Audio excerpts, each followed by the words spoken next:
In the 1820s, the Romanov dynasty appeared invincible. They'd ruled Russia for more than 2 centuries. They'd built an empire and beaten Napoleon. But now there was a new threat, more deadly than an invading army. The Russian people themselves.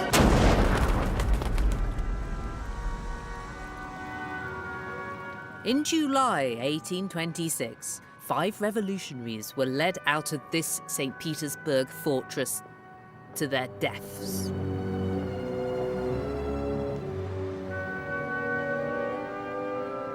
These were the leaders of the Decembrists, rebels who'd staged a failed uprising. The execution went disastrously wrong. The ropes weren't tied properly on the gallows, and when the stools were removed from underneath 3 of the men, they fell down to the ground. They were squirming about. They were still alive. One of them had broken legs. And as they strung him back up again, he shouted out, "Poor Russia! They can't even hang men properly here." The Decembrist revolt was something new. Not for nothing has it been called the First Russian Revolution. These men wanted to change the system. Some even wanted to do away with the Romanovs altogether. In Russia, small groups of rebels were easily dealt with. But in the Romanovs' final century, their power unraveled. As the Russians went from executing revolutionaries to murdering the Tsar. We're going to meet the last of the Romanovs, Nicholas and Alexander. And Alexander and Nicholas. And I'll show how these 4 Tsars would meet the challenge of revolution in different ways. With denial. With liberal reform ended by a terrorist bomb. With brutal reaction. And refuge in the mysticism of notorious holy man Rasputin. And we'll see how the Romanovs collided with a people reeling from famine and war, bringing the dynasty to its tragic and bloody end.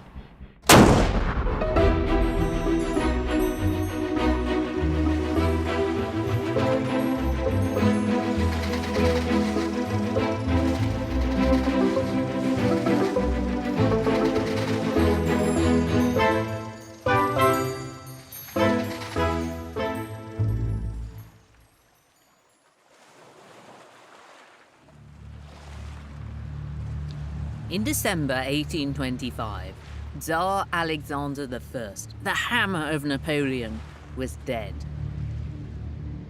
Who was to succeed him? It was confusing. And sensing a power vacuum, the Decembrists seized their moment. 3,000 soldiers gathered here, refusing to swear the oath of loyalty to the new Tsar Nicholas. Many of their leaders had been to Western Europe. They'd been to Paris. They'd been radicalized by the ideas that they'd come across there. So they gathered by the Bronze Horseman, the statue of the modernizer Peter the Great, in order to call for change. What they wanted was an end to serfdom and a free press. In fact, they wanted the foundations of democracy. The new Tsar dithered. The situation seemed to be getting away from him. As night fell, he ordered his artillery to open fire. 7 rounds emptied the square of all but the dead and the wounded. That night, Nicholas wrote to his brother. "I am emperor," he said, "but my God, at what a price? At the price of the blood of my people." The traumatic events of his very first day would harden Nicholas. The untested youth caught in this portrait soon discovered that being Tsar is much easier if people are scared of you. It said that he had a gaze like a rattlesnake that could freeze the blood in your veins. And these are the words of his own son. Nicholas's ambition was laid out on the walls of the Winter Palace. in this interior created to impress visiting diplomats. The Decembrists had idealized Peter the Great as a modernizer, but Nicholas modeled himself on Peter, the great military conqueror.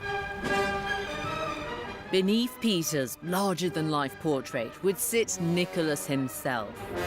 But Peter had wanted Russia to accelerate into the future. Nicholas would spend the next 30 years trying to put on the brakes. From his throne, Nicholas formulated a new philosophy for Russia. The rest of Europe was struggling with concepts like liberty, equality, and fraternity, and Nicholas made a very Russian response. For him, it was to be about orthodoxy, autocracy, and nationality. It was an ultra-conservative message. In Nicholas's new mantra for Russia, there was to be God on one side, Russia on the other, and Nicholas himself in the center, holding the whole thing together. Orthodoxy, autocracy, and nationality was invented to create an obedient people who didn't ask questions. Even Nicholas's inner circle were chosen for their dependability. He liked to say that he needed loyal advisors, not smart ones.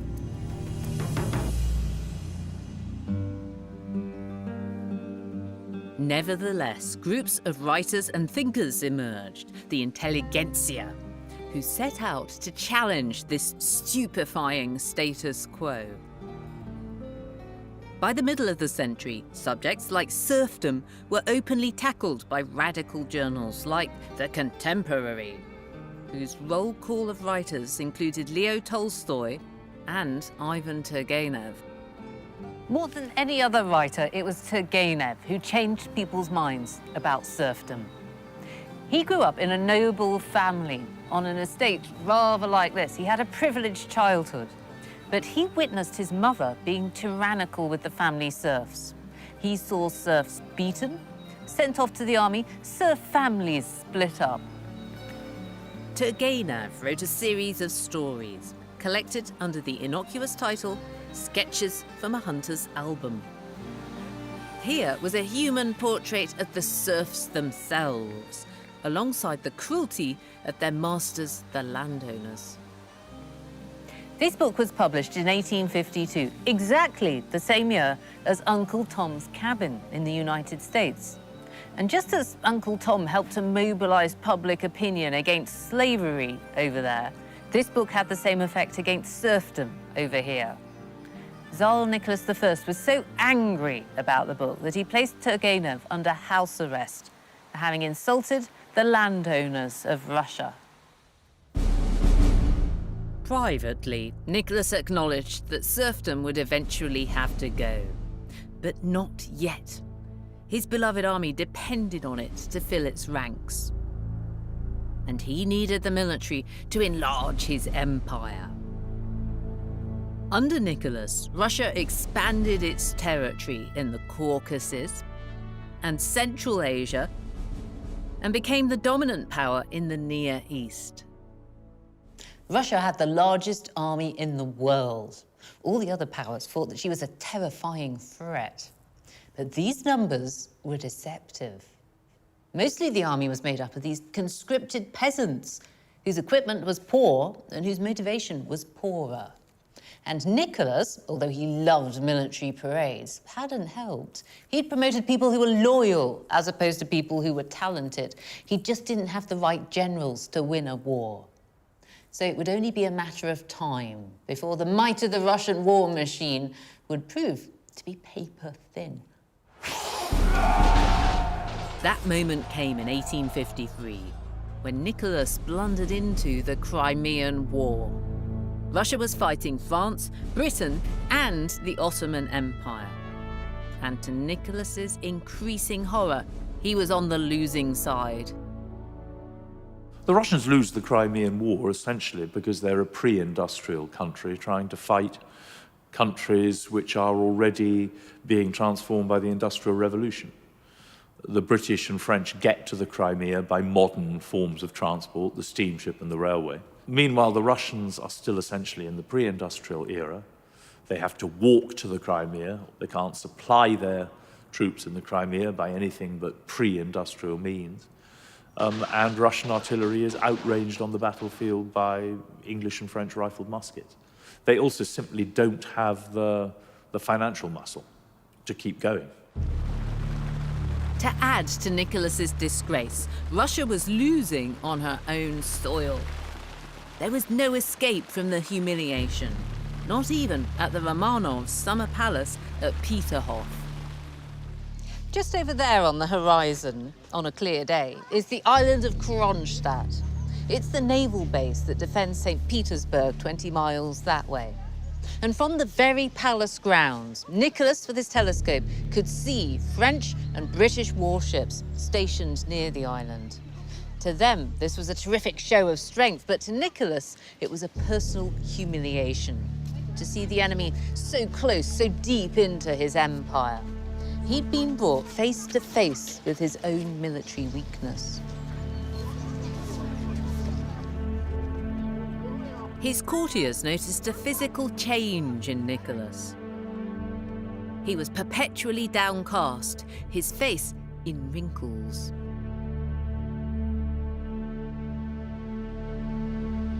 In 1855, 6 months into the siege of Sevastopol, the emperor and autocrat of all the Russias was taken ill. Nicholas had a chill, but even so, he went outside into the horrible St. Petersburg winter to review his troops. While he was watching, the snow was falling, but he took off his coat and he unbuttoned his shirt. This made him even iller. And when he went back inside his palace, he wouldn't let his doctors see him until it was too late. He had full-blown pneumonia. Some historians have speculated that maybe this was a deliberate action by Nicholas. Maybe he was trying to commit suicide by snow. The broken Nicholas had kept Russia static for 30 years, and now his country was a backwater. But did his son, Alexander, have what it took to change things? Well, this is how Alexander II is remembered in Russia today. As the last great Tsar. And with good reason.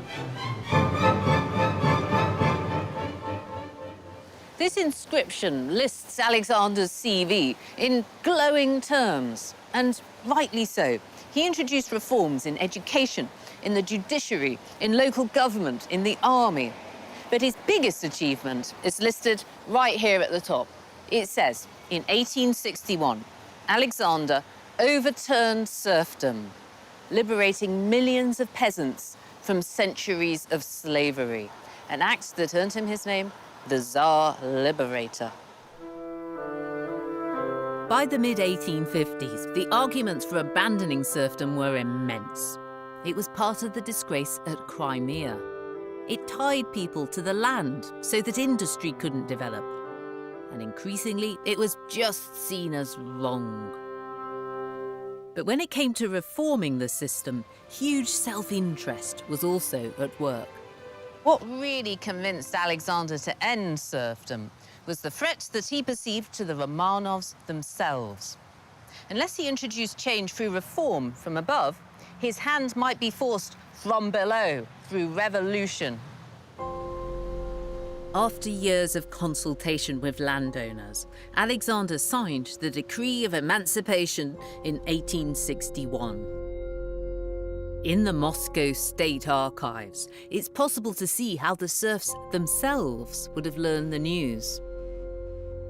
This is the official document announcing the end of serfdom that was printed and sent out across Russia to be read aloud in churches. Now, in democratic America, they'd have a civil war before everybody could agree to end slavery. But in autocratic Russia, Alexander thought he could just send out a document and it would happen. He also thought that there must be a way of pleasing all the parties to this transaction. Well, he was wrong about that. Now the serfs could own property, marry according to their choice, trade freely, and vote in local elections. But when it came to sharing out land, Russia's elite were less than generous. When the land was split up, the landlords got 2/3 of it, and the best parts. The ex-serfs were given the leftovers. They were going to find it hard to scratch out a living from that. And the landlords got compensation, but the ex-serfs now had to pay for the right to work their land, placing them immediately in debt. The devil was in the detail. Many people had hoped that Alexander's reforms were the first step towards Russia becoming a liberal democracy. But they were destined to be disappointed. At the start of his reign, Alexander embraced a word that'll be familiar to everybody who remembers the end of the Cold War. Glasnost. It means openness. He eased up on censorship. He allowed people to have a voice in reform. Sounds like a good idea. But you can argue that it was a terrible mistake because it raised expectations. As it gradually became clear that the reforms were compromised, a new disillusioned generation emerged, the student radicals. They wanted a revolution to overthrow Tsarism altogether, and some of them would use violence to achieve this. The story of modern political terrorism starts here. In 1866, there was the first ever attempt on the Tsar's life by a member of the public. A student radical tried to shoot Alexander as he was walking in St Petersburg. I've come to the European University at St Petersburg to meet Alexei Miller, professor of history, to find out who these radicals were and why it was the reforming Alexander who became their target. Why did some of the radicals turn to violence? Were they frustrated? Desperation, disenchantment, because on the one hand, they were talking about political violence, but they were not doing much. Still, sentences, court sentences to these people were extremely harsh. So you might as well commit violence. If you're going to Siberia for 25 years, you might as well throw a bomb. That is one thing. Second thing, the liberal part of the society feels, well, not full solidarity with the terrorists, but it doesn't feel full solidarity with the government and doesn't want to support the government. Vera Zasulich, who shot the governor of St. Petersburg in his office, was tried by the jury and acquitted because they believed that she had a moral right to do so. That's quite surprising. That is not surprising, that is very sad. And that is a powerful message on the side of the society. Go ahead, you can continue. We're on your side. And then they want destabilization of the situation. And how you destabilize the situation? You start hunting the Tsar. Hunting the Tsar would become the obsession of a revolutionary group named People's Will, who've been called the first modern terrorist organization. In August 1879, at a fateful meeting, they condemned Alexander to death. For maximum secrecy, they held a meeting in a forest outside St. Petersburg. And here they decided that they'd be wasting their time if they went after middle-ranking government officials. What they needed to do was strike a blow at the heart of the Tsarist regime. They decided to go for the Tsar himself, Alexander II. And this was to be no ordinary murder, as they put it. It needed drama and spectacle to wake up the peasants and start a revolution. People's Will relentlessly pursued Alexander, launching a series of attacks on his life. In 1880, one of their number detonated a bomb that destroyed the dining room of the Winter Palace. 11 people died, but Alexander, who was late for supper, survived. Security was increased. while Alexander belatedly tried to restart his reformist program. Plans were drawn up to introduce a new consultative assembly to advise the Tsar. These were just days away from being enacted when people's will finally caught up with Alexander on the streets of St. Petersburg. Trying to wrong-foot the terrorists, his carriage had taken a detour alongside this canal. But People's Will were prepared. One of their members was a brilliant young scientist, and he created a special bomb. A bit like a hand grenade, it contained vials of nitroglycerin. When these shattered, it would explode. As Alexander's carriage came round that corner, a member of People's Will was standing by and lobbed a grenade right at him. Several onlookers were wounded, but Alexander was fine. His carriage was bomb-proof. He should have stayed inside and driven off, but no, he got out. He wanted to talk to his would-be assassin. And this gave the opportunity to another member of People's Will with another grenade. When the smoke cleared, 20 people had been hurt, and the lower half of Alexander's body was shattered. They scooped him up, barely alive, and carried him back to the Winter Palace.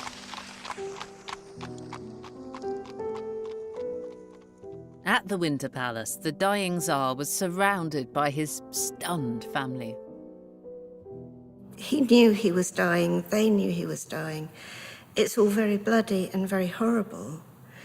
And there standing watching is his son, Alexander, who is going to be Alexander III. And he's standing there looking at what happens when you try and offer people reform. That is how he viewed it. So the death of Alexander II stops reform in its tracks. The constitutional decrees which would have come forward, which would have introduced another level of government in Russia, are put aside. Alexander III will have nothing of them. He takes the line that Russia needs strong government.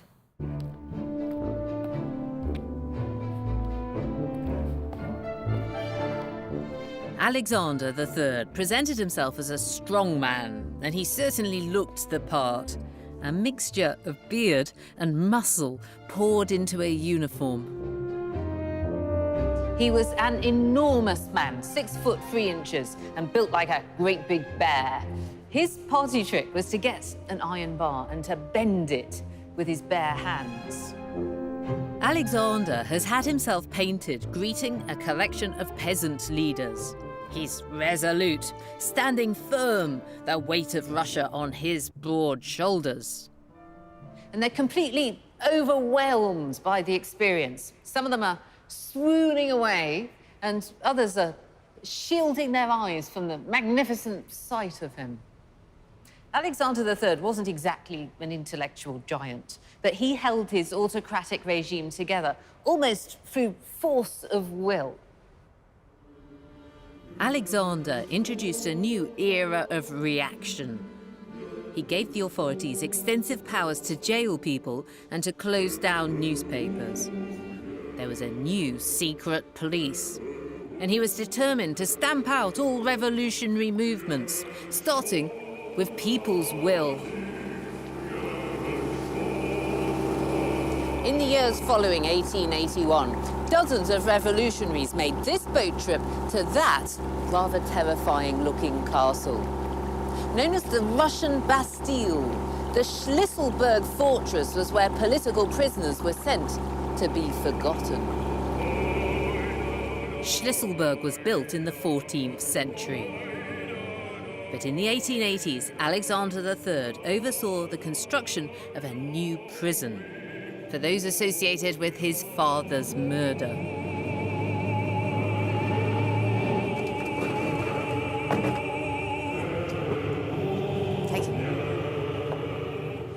In the first 20 years after it was built, 68 men and women were interred at His Majesty's pleasure. 15 were executed. 15 died of disease. 3 committed suicide, and 8 went insane. On the surface, Alexander III's era of reaction was working well. But every time he struck down a revolutionary, another one popped up as a replacement.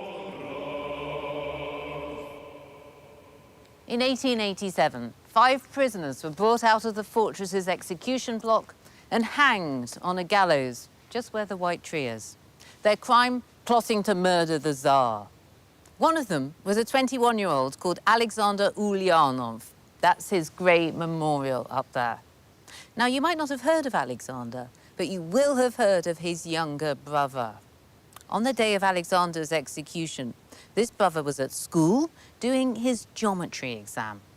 His brother's death radicalized him. He got involved in student protests and started producing revolutionary literature under a pseudonym that would become one of the 20th century's best-known names, Lenin. Contemporaries saw danger. The novelist Tolstoy wrote to the Tsar, urging him to show love for his enemies. But Alexander wanted to take the fight further, and he used the very site of his father's assassination in St Petersburg to make a powerful statement. This city had killed his father, and here Alexander would champion the traditions of the motherland over the bankrupt modernity of the West. Peter the Great had conceived of St Petersburg as a model for a new Russia. Here, Russia was going to embrace Western ideals. The city was even going to look like it belonged to Europe, being largely in the classical style. And yet, bang in the middle of this city full of Renaissance-style palazzi, Alexander III has plonked down this building. It's like a declaration of war on Peter's ideal. A bit like a ghost at a feast. This building revives the old Russia that Peter the Great tried to obliterate. For Alexander III, Russia had gone wrong when it had tried to copy the West, when it had tried to modernize itself. Western ideas clearly led to Tsars getting blown up. Russia could only thrive by embracing Russian culture, and that traditional Russian form of government, autocracy. Alexander III wasn't at the opening of the chillingly named Church of the Saviour on the Spilled Blood. He died of kidney disease in 1894, aged only 49. Responsibility for this and nearly everything else in Russia landed suddenly in the lap of his 26-year-old son, Nicholas. Outwardly, Nicholas II was a polite, cosmopolitan gentleman, but under the surface was a ruler who felt deeply Russian. His coronation revealed a vision of Russia rooted in tradition. That most modern of technologies, moving film, was used to capture a ceremony replete with 17th century costumes. After Nicholas and his wife Alexandra were crowned, the new Tsar took the coronation oath and vowed to uphold autocracy. The royal couple were bound together by their intense religious devotion. Near their favoured royal retreat, they built this. A cathedral that stands above Nicholas and Alexandra's private crypt church. A visit is like a journey into Nicholas's own soul. This is the family's private, personal entrance to their private, personal chapel, buried beneath the main body of the church. It feels like you're going into the inner sanctum of the Romanovs.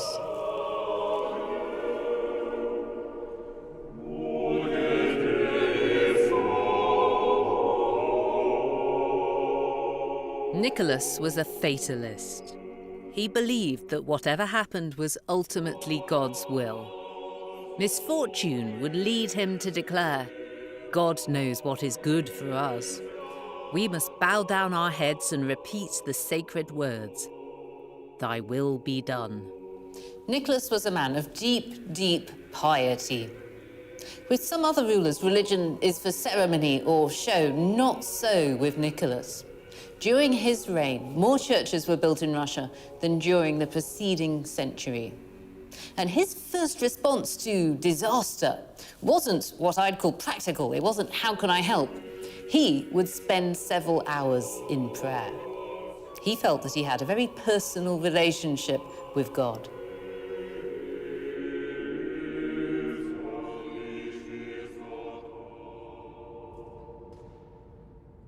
This communion with the divine defined Nicholas's rule. He never forgot that he was a vessel of God. Nicholas tried to be a genuinely absolute monarch, but perversely, this made him a pretty ineffective one. The trouble was that he believed that the will of the Almighty ought to flow directly through him to his 170 million subjects. He found it very hard to delegate. He didn't even have a secretary. So his desk would be piled high with papers. He was meticulous about dealing with correspondence on topics like the appointment of rural midwives and whether or not a particular soldier ought to go on leave. But while he was bogged down in these trivia, big decisions about the future of his empire were getting away from him. Inside Nicholas's head, the Russian Empire was still a medieval one. Peasants toiling in their fields, loyal to their little father, the Tsar. But Russia was undergoing a belated and very rapid industrial revolution. Famine had drawn hundreds of thousands of newly liberated peasants to the cities and to factory work. St Petersburg had doubled in size in 15 years. As peasants became factory workers, they began to demand better conditions and respect from their employers. Everything came to a head on the 9th of January 1905, Bloody Sunday. 150,000 striking protesters planned to march on the Winter Palace in the hope that the Tsar would listen to their grievances. Many of those who turned out believed that when they got to the Winter Palace, the Tsar would be pleased to see them, would welcome them in. Stories went round that he would put on a parade for them and offer them refreshments.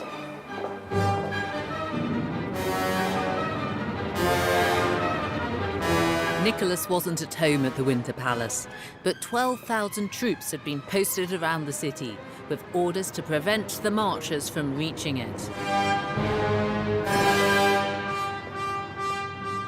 It was at the Narva Gate that the largest brigade of protesters found themselves face to face with two companies of the 93rd Irkutsk Infantry Regiment. One of the thousands out on the streets that day was the writer and communist Maxim Gorky. Within hours, Gorky wrote this letter describing exactly what happened next to the protesters. At the Narva Gate, they were met by the troops, who fired 9 rounds. After the first shots, some of the workers began to shout, "Don't be frightened, they're blanks." But this wasn't true. Already a dozen or so people had fallen to the ground.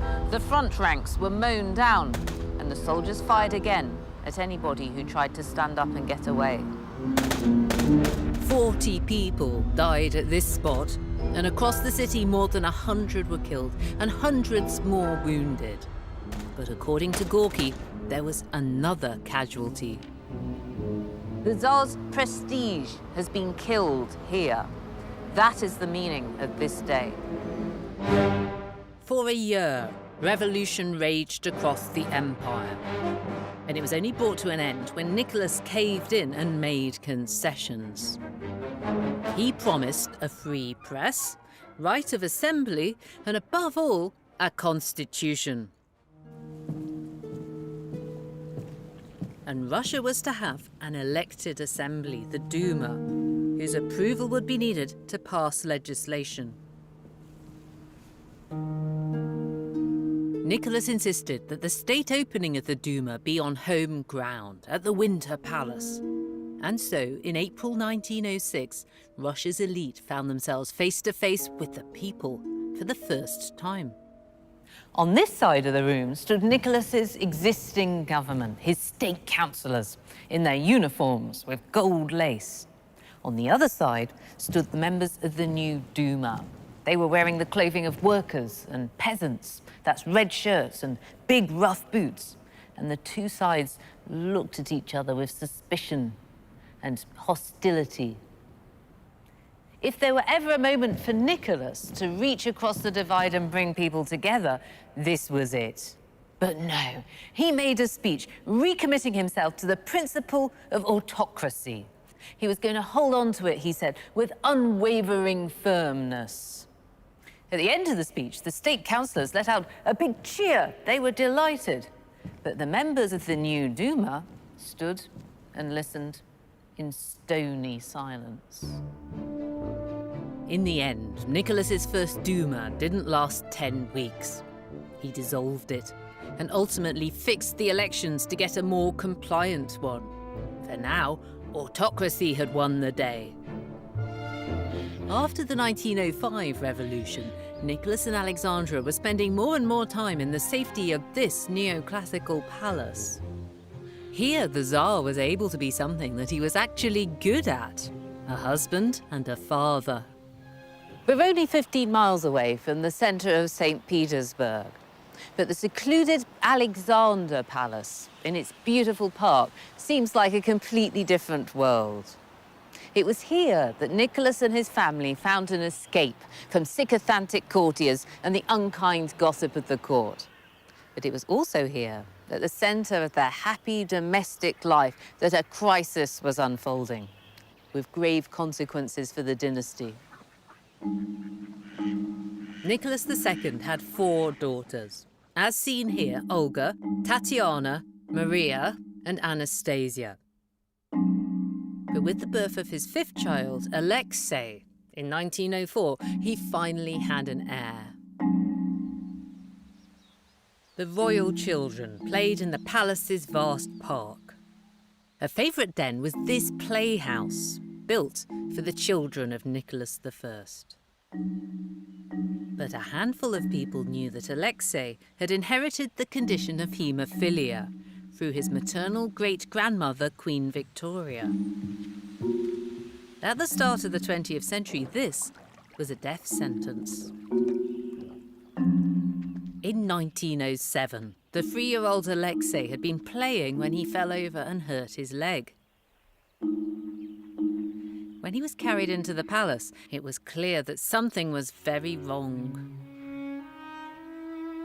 Poor Alexei had a hemorrhage in his leg. It had swollen up and it was giving him excruciating pain. His body was twisted and he had dark shadows under his eyes.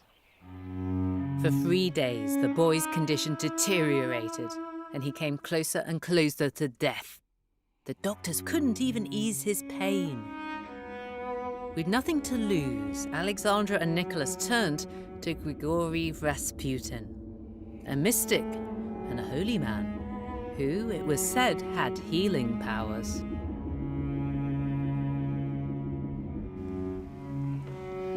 Rasputin was brought into the palace through a side entrance, and he was taken up to Alexei's bedroom. There, he made the sign of the cross, and he prayed over the little boy for 10 minutes. And then he said, "Your pain is leaving you. You must thank God for healing you. Now go to sleep." And that was it. Rasputin's words appeared to make Alexei instantly better. Those present felt that they'd witnessed a miracle. To Nicholas and Alexandra, the message was clear. Rasputin was the only man in Russia who could save their son. Rasputin could stop Alexei's bleeding. Even when he wasn't there in person, when he was talking on the telephone, he could make the bleeding stop. It's a very hard one for us to understand. Russians can explain it. The nearest I could come to it is to say that perhaps it's the calming effect he has.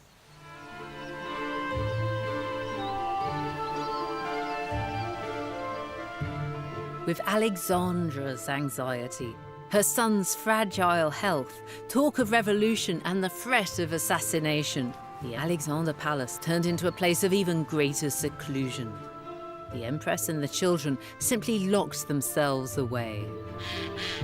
And just as the public were unable to see into this private world, so the Romanovs found it increasingly hard to see out to the changing nation beyond their gates. A rare public appearance occurred in 1913, the 300-year anniversary of the Romanovs gaining power. When the family emerged, they were presented with the stage-managed Russia of their imagination. Nicholas relived the moment when Mikhail Romanov was greeted at the Kremlin on the way to be crowned. And the highlight was a journey around the ancient Russian cities, including Kostroma, where the Romanov story had begun 3 centuries before. During the trip along the Volga, not as many as expected turned out to see the royal steamer.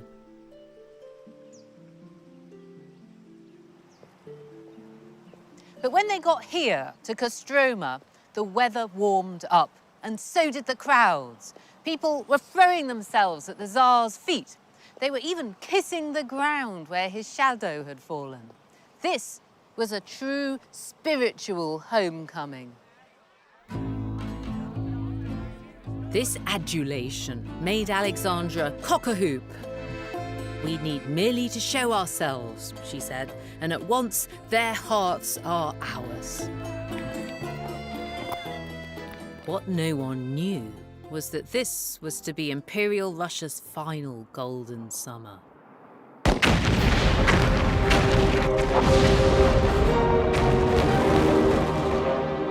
In 1914, Nicholas led his people into the First World War.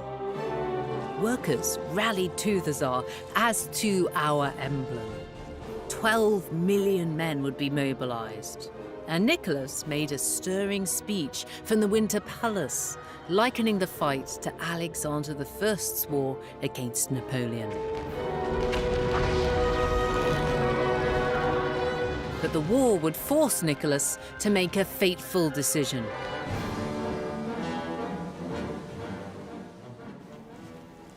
In 1915, Nicholas was praying to an icon of the protectress of the Romanovs. And then, as he described it, an inner voice spoke and told him that he should take personal command of the army. Afterwards, he experienced a feeling like after Holy Communion. God was flowing directly through him. But by taking personal control of the army, Nicholas shackled himself and his dynasty to the success of the war. "The Tsar directs the war not from the distance of hundreds of miles," said Nicholas. "He appears in the midst of battle. He feels the mood of his armies." With the Tsar away at the front, a power vacuum was created. One eagerly filled by Rasputin. Because of Alexandra's reliance upon him, many believed that a malign power was working behind the throne. And Rasputin didn't help himself. He drank heavily, enjoyed the flattery of society ladies and, well, other sorts of ladies too. He was known to visit prostitutes. We don't know quite what he did with them. There's some suggestion he may have been testing himself spiritually, or that he also had the belief that the more you sin, the more you can be forgiven, so you should get on and do plenty of sinning. Rasputin's continuing reputation as Russia's greatest love machine is a relic from this time.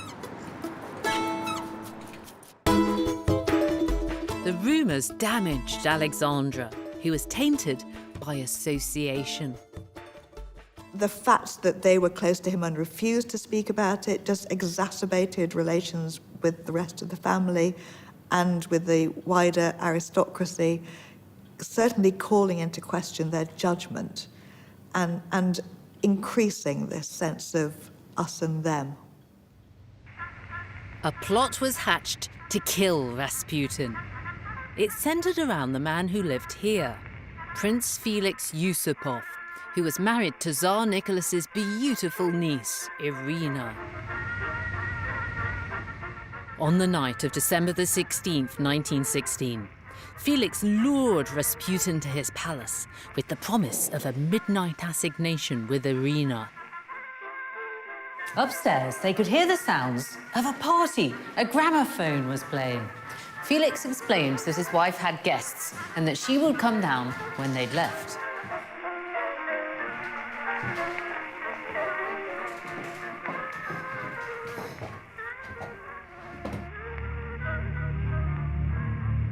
Prince Felix said, "While we're waiting, let's have some cakes and some wine." The cakes were rose-flavored, Rasputin's favorite, and both were laced with cyanide.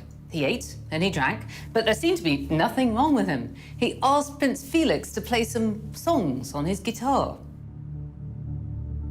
An hour later, Felix is getting impatient, so he got his pistol. He distracted Rasputin by asking him to look at a crucifix, and he shot him in the side. Now the conspirators started talking about what to do with Rasputin's clothes, his overcoat. But unnoticed by them, Rasputin was still alive. He managed to creep his way right out of the building and into the courtyard before they spotted this. There, they shot him again properly in the head, and they weighed down his body with heavy iron chains and threw it into the river Neva.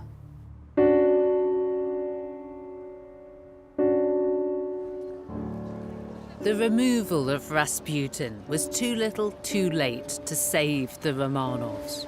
The war was dragging on, and conditions were getting worse. A decisive moment was reached in February 1917 on the streets of the Russian capital.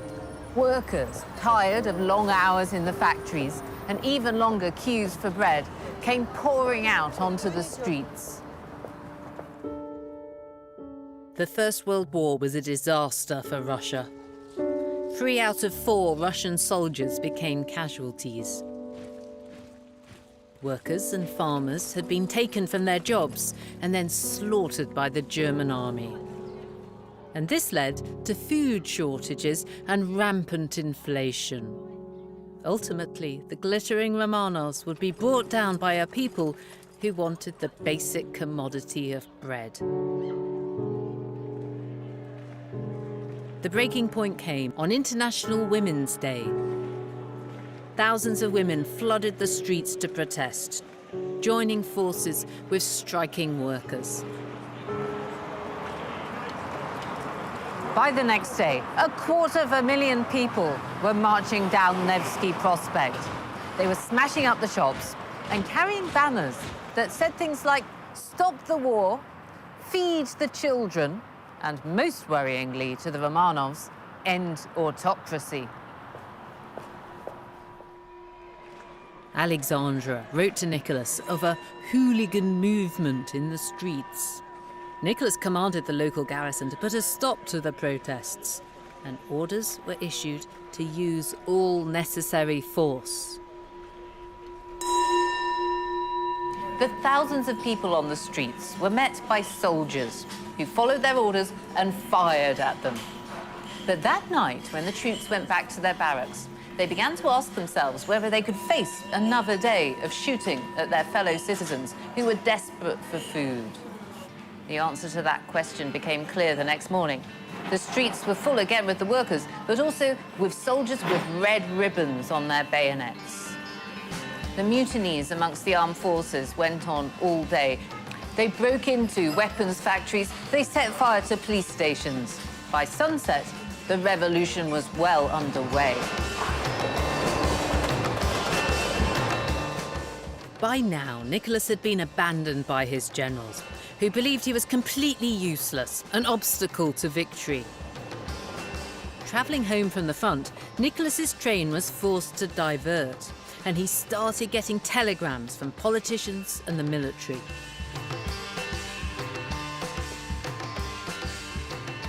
They said that in order to avoid a complete collapse of order, he would have to go. Now, for all of his failures, Nicholas was a patriot. To avoid civil war, he agreed to abdicate. And here's the document where Nicholas renounces an empire, effectively bringing an end to 300 years of Romanov rule. I can't help noticing that he signed it very lightly, in pencil, as if he didn't really mean it. People present were struck by the calmness with which Nicholas signed away his throne. One of the generals present later said, "He was such a fatalist, I couldn't believe it." He signed as simply as one hands over a cavalry squadron to its new commander. Nicholas handed the throne to his brother, who refused it. Instead, the mighty power of the Tsar flowed to Russia's new provisional government. 300 years of Romanov rule had come to an end. The new provisional government immediately faced demands for the ex-Tsar's arrest. On the 7th of March, they ordered that Nicholas and Alexandra be deprived of their freedom. The family found themselves captive back at the Alexander Palace. But even here, the world was turned upside down. The soldiers moved freely through the palace, coming into the family's rooms unannounced. And outside the park railing, crowds gathered, the gapers, as Nicholas called them, come to see the once great Romanovs brought so low. The guards liked to humiliate Nicholas for a joke. One day he was riding along on his bicycle, and one of the soldiers thrust his bayonet through the spokes of the wheel, then laughed uproariously as the ex-Tsar went over the handlebars. The new provisional government was still at war with the Germans. And so the Germans gave them a special present: Lenin. The exiled revolutionary was transported across Germany in a sealed train to Russia. Lenin stirred up a more militant mood, and pressure was put on the provisional government to be harder on the royal family. By the late summer, it was decided that the Romanovs belonged in a cage less gilded. At dawn, on the 1st of August, 1917, Tsar Nicholas and his family left the palace through these doors. Along with 39 courtiers and retainers, they were to be taken under heavy guard to Siberia. They didn't realize it, but they were leaving forever.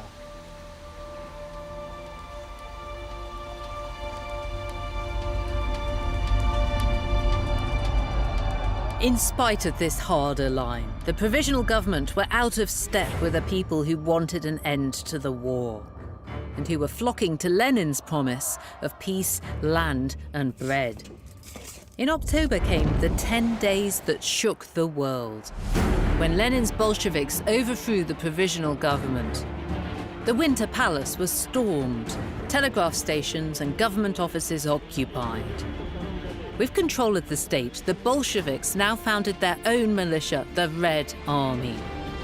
And they would, in time, have to decide what to do with Mr. Nicholas Romanov and family. The Bolsheviks have a deep loathing of the Russian imperial family. Lenin describes that the last Tsar not as Nicholas II, but as Nicholas the Bloody. And they hold the imperial family and the Romanov regime responsible for the events of 1905, when peaceful working people are shot down by Tsarist troops. And in the spring and summer of 1918, Lenin and his comrades are fixed on one thing and one thing only. It is the maintenance of their own power. They understand very clearly the fragility of their situation, and they're prepared to do almost anything to hold on to the authority that they have gained in October 1917. By July 1918, the family were being held in a house in Yekaterinburg in the Ural Mountains. Civil war was raging. The guns of the White Army rumbled just a few miles away. A decision was made somewhere in the Soviet bureaucracy that Nicholas and his family should be killed to prevent them from becoming a rallying point for their enemies. It's hard to get a clear picture of what actually happened at Yekaterinburg. There are so many conflicting stories about it, and in any case, the whole thing was hushed up afterwards. But most sources do agree that in the early hours of the morning, Nicholas, Alexandra, and the children were woken up. They were told to dress and to go down to the cellar. This was for their own safety. They had to be moved again. They were accompanied by some of their servants and their dog. Meanwhile, outside the cellar, an execution squad was forming up. One of its members was called Mikhail Lebedev, and this is the gun that he carried. When the squad entered, Nicholas was told that he and his family were to be killed, and he was actually in the act of going, "What?" when the first shot was fired. Lebedev later claimed it as his own. What happened in the basement was a massacre. As well as being shot multiple times, members of the family were also bayoneted. One of the soldiers later remembered that it had been difficult to bayonet the girls because, thinking that the family was on the move once again, they'd stored their diamonds and their jewels inside their corsets. This had acted like armor plating. After the whole business was over, there was only one survivor. It was the little dog.